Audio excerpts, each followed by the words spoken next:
ఆయన ఇచ్చిన చీర వీటిల్లోనే పెట్టాను కదా, కనిపించడం లేదేంటి? మేము మాయం చేసాం కదా వదినా.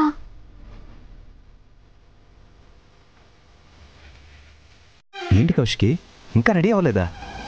ఫంక్షన్కి టైం అవుతుంది, త్వరగా రెడీ అవ్వు. అది మీతో ఒక విషయం మాట్లాడడానికి వచ్చాను. చెప్పు కౌశికి.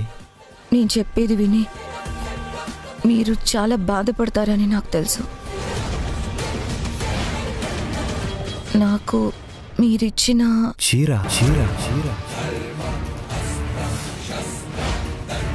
దాత్రి, ఆ చీర అన్నయ్య వదినకిచ్చింది. ఈ దెబ్బతో సురేష్ మనసు విరిగి కౌశికిని చీకొట్టి వెళ్ళిపోతాడు. అబ్బబ్బబ్బబ్బా, అంత పెద్ద సమస్యని అంత చిన్న చీరతో భలే తేల్చేశావు సిస్టర్. నువ్వు సూపర్ సిస్టర్.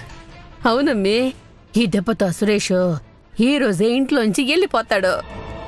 అబ్బా, బావ త్వరగా ఇంట్లో నుంచి వెళ్ళిపోతే ఒక పెద్ద గండం గట్టెక్కినట్టే. మీరు ఇంట్లో నుంచి వెళ్లే పూర్తి అధికారం మీకుంది. మీకు నచ్చిన జీవితం మీరు బ్రతికే అధికారము మీకుంది. కానీ ఇలా నా మీద కోపంతో, నేను తప్పు చేశానన్న ఆవేశంతోనో వెళ్ళకండి.